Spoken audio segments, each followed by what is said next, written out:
হারাম আইন আছে মক্কা মদিনা, ওই দেশের বিরুদ্ধে বদদুয়া করতে গেলে আপনার হিসাব করে করা লাগবে। আল্লাহ আপনাকে গজব দিয়ে ধ্বংস করবেন ইনশাআল্লাহ। বন্ধুরা আমার, আমি আপনাদের আর কষ্ট দিতে চাই না।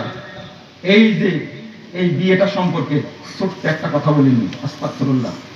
মানাহেজুস সাদিকিন, তাফসীর মানাহেজুস সাদিকিন, এই বইয়ের 356 পৃষ্ঠা লিখছে, এই যে কন্টাক্ট দিয়ে যে করলো 1 ঘন্টা 2 ঘন্টার জন্য, আধা ঘন্টার জন্য, মুতা বিয়ের স্ত্রীর গর্ভে স্থায়ী সন্তান স্ত্রীর গর্ভের সন্তানের চেয়ে উত্তম।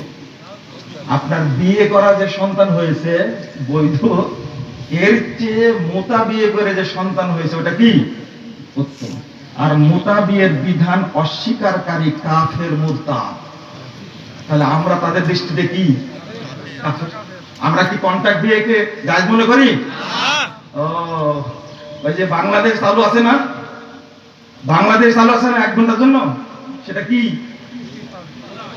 হিল্লা হিল্লা, ভুলে গেছেন আপনারা?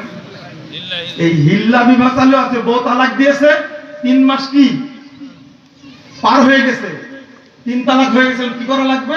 এখন সব দৌড়ায় আহলে হাদিসের কাছে ফতোয়া নিতে। না, আহলে হাদিসের কাছে যাওয়া ছাড়া বউকে মানে নষ্ট করাতে বিরত থাকার কোনো উপায় নাই। সব দৌড়ায় তখন আহলে হাদিসের কাছে।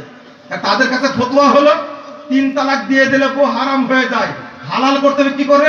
1 ষাঁড়ের সাথে বিয়ে দিতে হবে, 1 রাত্রে খাওয়া ফেরত দিতে হবে। বাংলাদেশ চালু আছে না?